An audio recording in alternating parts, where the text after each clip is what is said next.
Bwana Yesu asifiwe, mtu wa Mungu. Ninakusalimu katika jina la Bwana wetu Yesu Kristo. Ninakukaribisha tena asubuhi ya leo tuweze kujifunza maneno ya Mungu kwa ajili ya kututoa hatua moja kwenda hatua nyingine. Ni siku nzuri ambayo Mungu imempendeza machoni pake, ametupa kibali, ametupa neema ya kukaa tena mbele zake kwa muda ambao tumekosekana hewani. Tunaamini kwamba Mungu ana mpango tena na makusudi na maisha yetu. Karibu sasa tujifunze neno la Mungu, alafu moja kwa moja tutakwenda kwenye maombi. Ujumbe tulionao siku hii ya leo: tumia damu ya Yesu ili uweze kutoka katika dhiki, taabu na mateso ambayo umetengenezewa na maadui zako. Tumia damu ya Yesu ili uweze kutoka katika dhiki, mateso, taabu ambayo umetengenezewa na maadui. Tunaposema kutumia damu ya Yesu kutoka kwenye dhiki na taabu, kila mwanadamu chini ya jua ameumbwa katika mateso, katika dhiki, katika mateso, katika taabu. Lazima tupite katika taabu, lazima tupite katika mateso, lazima tuone vitu vigumu kwenye maisha yetu, kwa sababu ndivyo ulimwengu tulioumbiwa ulivyo.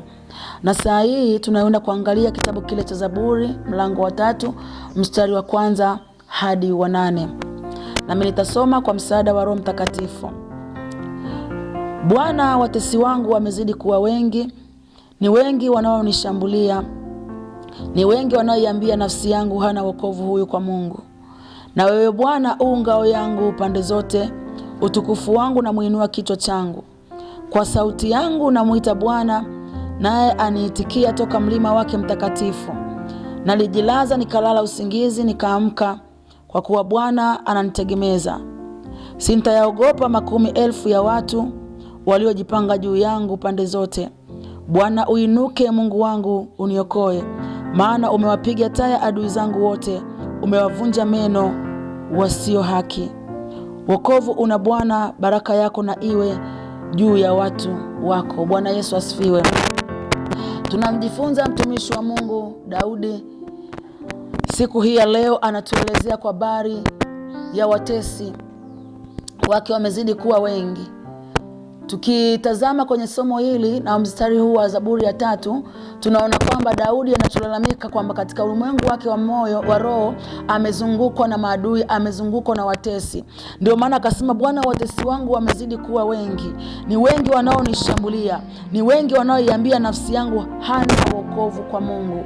Kwa maana ya kwamba Daudi alijikuta katikati ya dhiki, alijikuta katikati ya mateso na hata taabu. Bwana Yesu Kristo asifiwe. Napenda kutoa mfano huu kwamba mtu anapojikuta katikati ya dhiki, mateso na taabu,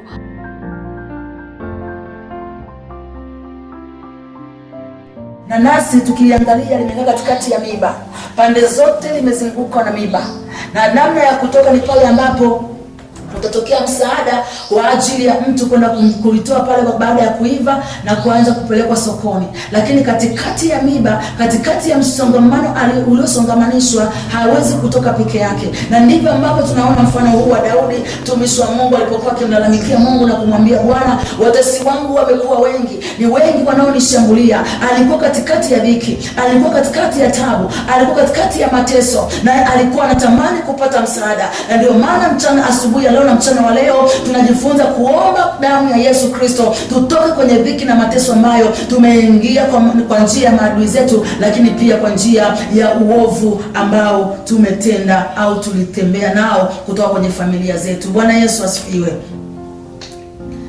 Mtu anapokuwa kwenye dhiki huwa na hofu. Mtu anapojikuta katikati ya dhiki au tabu au mateso ambayo tumeyazungumzia, anakuwa na hofu, anakuwa na wasiwasi, anakuwa hana amani, anakuwa hana changamko, anakuwa hana utulivu, anakuwa hana tumaini. Sasa tuangalie kitabu kile cha Ayubu mlango wa 15 mstari wa 20 hadi wa 24.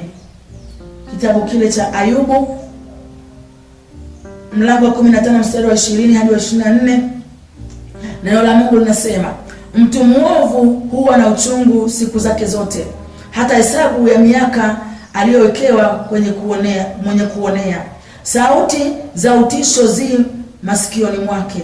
Katika kufanikiwa kwake, mtekaji nyara atamjia juu yake. Yeye hasadiki kwamba atarudi kutoka gizani, naye hungojewa na upanga. Hutangatanga ili apate chakula, akisema, ki wapi? Ajua kwamba siku ya giza i tayari karibu na yake. Mateso na dhiki humtia hofu, humshinda kama vile mfalme aliye tayari kwa vita. Bwana Yesu asifiwe. Tukimwangalia mtumishi wa Mungu Ayubu, anaanza kuelezea kwamba mtu mwovu huwa na uchungu siku zake zote, hata hesabu ya miaka aliyowekewa mwenye kuonea. Sauti ya utisho ni masikioni mwake, masikioni mwake, kwa maana ya kwamba wakati anapoingia kwenye dhiki, huyu mtu yamkini ameingia kwa namna ya uovu, ameingia kwa namna ya dhambi, anajikuta yule aliyemuingiza pale anakuwa katika mazingira ya kuendelea kumtesa, katika mazingira ya kuendelea kumuonea, kwa sababu ndio muda ambao ametengenezewa kukaa pale, ndio muda ambao ametengenezewa kuishi pale kwenye hayo mateso, kwenye hiyo dhiki, kwenye hiyo tabu. Na ndio maana akasema mtu mwovu huwa na uchungu siku zake zote, hata hesabu ya miaka aliyowekwa mwenye kuonea. Sauti ya utisho zi masikioni mwake, kwa maana kwamba yule aliyemweka yule mtu mahali pa tabu, mahali pa dhiki na mateso, anajikuta kwamba ile sauti anapoitoa, anayelinda ile nafsi, anayelinda yule mtu ambaye yuko katikati ya dhiki, anajikuta ya kwamba anaendelea kumtia hofu, anaendelea kumtia woga, anaendelea kumtia wasiwasi. Na ndio maana mstari ule wa 22 anasema, yeye hasadiki kwamba atarudi kutoka gizani, naye hujengwa na upanga, hungojewa na upanga. Yeye hasadiki kwamba atarudi kutoka gizani, kwa maana kwamba mtu anayekuwa katikati ya dhiki, anapokuwa na ile hali ya hofu, anajikuta katika mazingira ya kutokuwa na imani kwamba anaweza kutoka, kwamba anaweza kuvuka, kwamba anaweza kusaidika. Anajikuta anaishi kwenye hali ya hofu na giza nene likiendelea kutanda katikati ya maisha yake, kwenye nafsi yake. Na ndio maana akasema yeye hasadiki kwamba atarudi kutoka gizani, naye hungojewa na upanga. Muda wote, wakati wowote, anaogopa, ana hofu, akihisi kwamba upanga utammaliza. Adui anayemzunguka, anayemlinda atammaliza. Lakini mstari ule wa 24 anasema, mateso na dhiki humtia hofu. Katikati ya hiyo dhiki, katikati ya hiyo tabu, anajikuta sasa anapata hofu, anajikuta anapata woga. Mtu ambaye amezungukwa na roho ya magonjwa, mtu ambaye amezungukwa na roho ya madeni, mtu ambaye amezungukwa na roho ya wasiwasi, anajikuta ana hofu. Hawezi kuwa na amani, hawezi kuwa na tumaini, hawezi kuwa na utulivu, kwa sababu amezingirwa, amezungukwa pande zote, na namna ya kutoka haoni, kwa sababu anahisi kwamba lile giza linaendelea kukaa kwake na hana msaada wowote. Na ndio maana tumemwona Daudi akisema, Bwana, watesi wangu wamekuwa wengi. Alitamani kutoka, aliomba msaada. Sasa mchana na asubuhi ya leo, mimi na wewe tukauombe msaada wa Mungu, maana watesi wetu wamekuwa wengi. Mimi sijui uko katikati ya dhiki ya namna gani, sijui uko kwenye tabu ya namna gani, sijui uko kwenye mateso ya namna gani, lakini iko damu ya Yesu Kristo ambayo inaweza kututoa kwenye dhiki na mateso ambayo tumeingia au tumeingizwa kwa kujua na kwa kuto kujua. Bwana Yesu asifiwe. Tuendelee kuangalia kitabu kile cha Mithali. Kitabu cha Mithali mlango wa 1 mstari wa 25 hadi wa 27. Neno la Mungu linasema, bali mmebatilisha shauri langu, wala hamkutaka maonyo yangu. Mimi nami nitacheka siku ya msiba wenu, nitadhihaki hofu yenu ifikapo. Hofu yenu ifikapo hamna kama tufani, na msiba wenu ufikapo kama kisulisuli, dhiki na taabu zitakapowafikia. Ndipo watakaponiita, lakini sitasikia; watanitafuta kwa bidii, wasinione, kwa kuwa walichukia maarifa, wala hawakuchagua kumcha Bwana. Bwana Yesu asifiwe. Bwana Yesu Kristo asifiwe. Anaendelea kusema mtumishi wa Mungu hapa Sulemani, kitabu hiki cha Mithali, kwa ajili ya hofu ambayo iko juu ya wale watu, kwamba uovu umesababisha kukaa pale na Mungu akawaacha. Mungu akawaacha akasema, nitawaangalia wakati wa hofu yenu, nitawatazama kwa ajili ya taabu yenu, wala sintawahurumia, wala sintawatoa hapo, kwa sababu mmekataa maonyo, kwa sababu mmekataa kugeuka, kwa sababu mmekataa kujifunza mimi. Na mimi wakati wa msiba wenu nitawaangalia, nitawatazama, wala sintawasaidia. Sasa ipo neema ya Mungu tena kupitia damu ya Yesu kurudi kwa Mungu kumwambia, Bwana, uturehemu na kutuhurumia, maana tumekaa katikati ya dhiki kwa sababu ya maovu yetu, kwa sababu ya makosa yetu. Na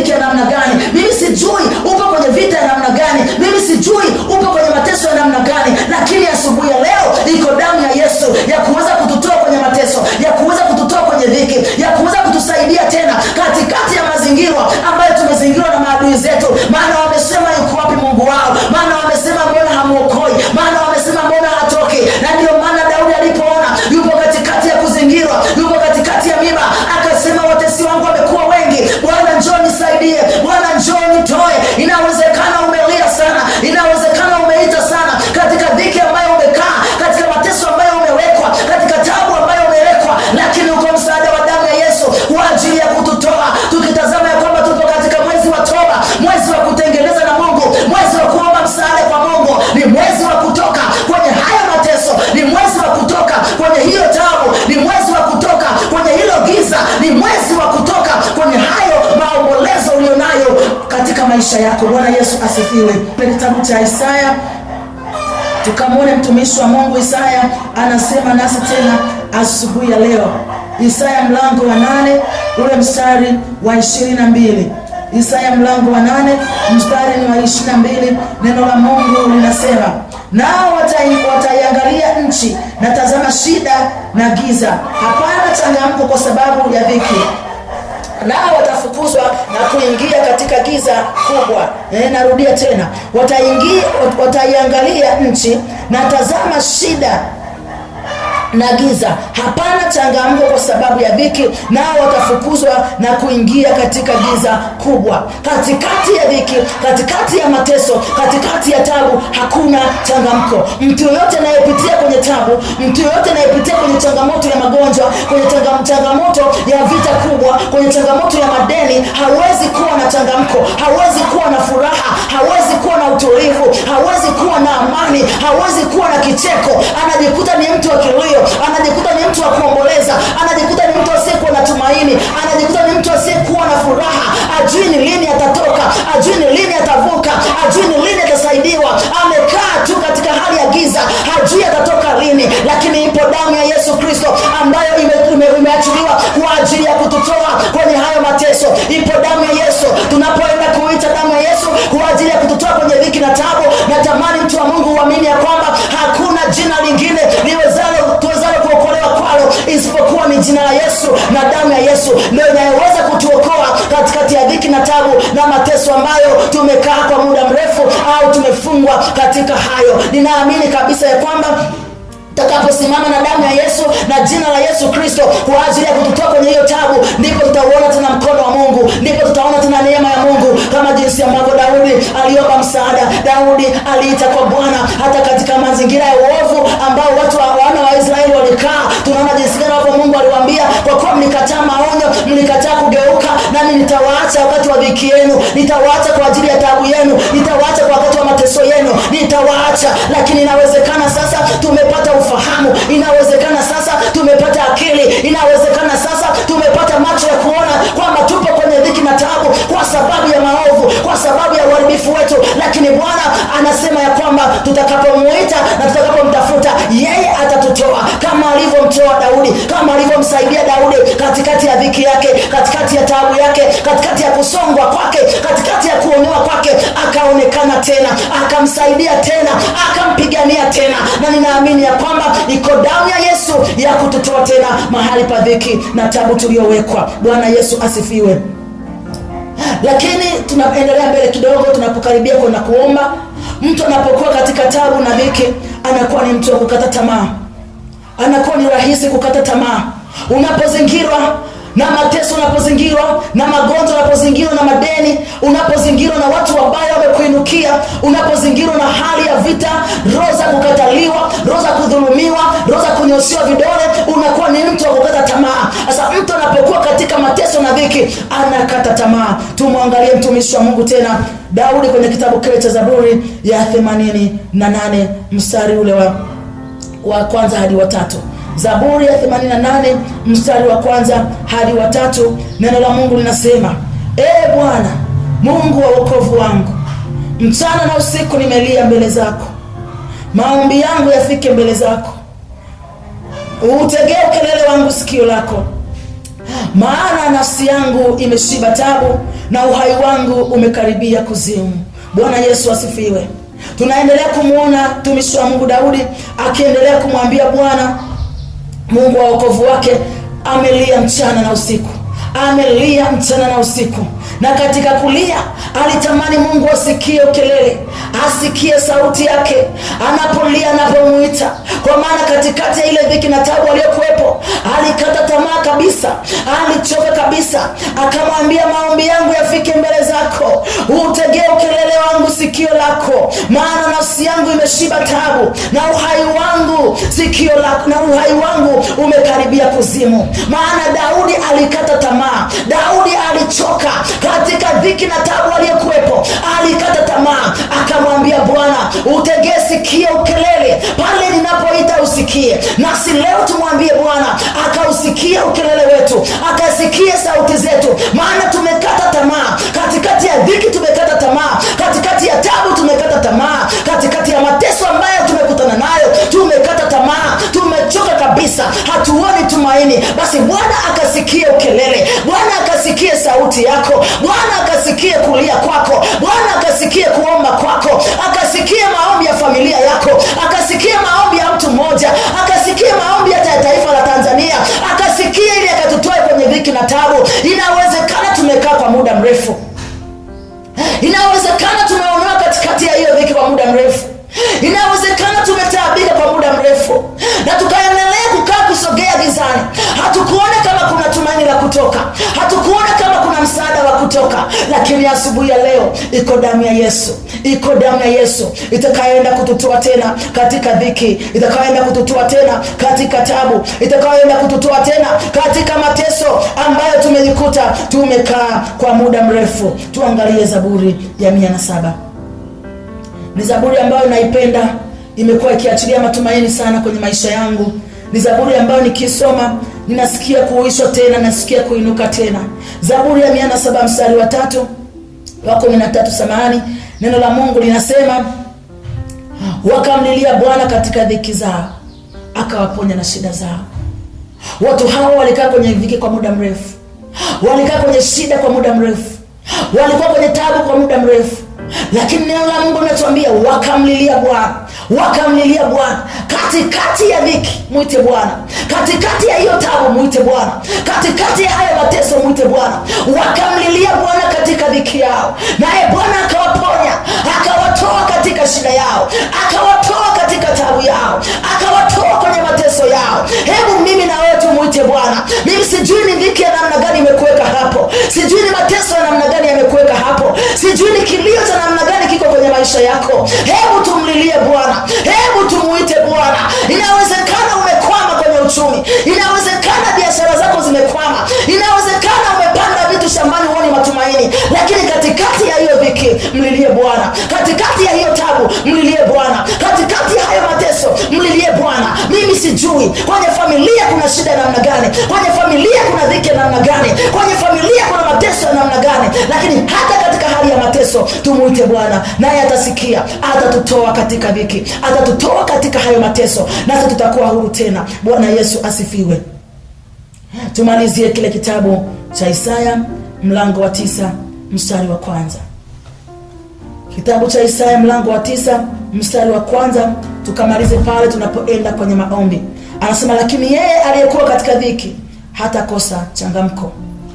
Hapo kwanza aliingia katika nchi ya Zabuloni na nchi ya Naftali katika hali ya kudharauliwa, lakini zamani za mwisho ameifanya kuwa tukufu, karibu na njia ya bahari ng'ambo ya Yordan, Galilaya ya mataifa. Pointi ipo kwenye ile A. Lakini yeye aliyekuwa katika dhiki hatakosa changamko. Basi tuombe neema ya Mungu hata katikati ya hiyo dhiki. Mungu aachilie changamko, Mungu aachilie tumaini, Mungu aachilie neema. Maana unapokuwa na changamko, unapokuwa na tumaini, unapokuwa na amani, katikati ya hiyo dhiki anatuma msaada, katikati ya hiyo taabu anatuma msaada, katikati ya hayo mateso anatuma msaada. Hata kama tumekata tamaa, hata kama tumechoka, upo msaada tena kupitia damu ya Yesu ya kutuvusha na kutupeleka hatua nyingine. Mungu wa mbinguni akubariki, mtu wa Mungu uliyenifuatilia na utakaye unayenifuatilia, Mungu akuinue, akutoe kwenye hiyo dhiki, akutoe kwenye hiyo tabu, akutoe kwenye hayo mateso, na changamko likarudie tena ndani ya moyo wako, na changamko kwenye familia yako, na changamko kwenye biashara zako, na changamko likaonekane tena kwenye biashara zako na kazi zako, na Mungu wa mbingu na nchi akubariki sana.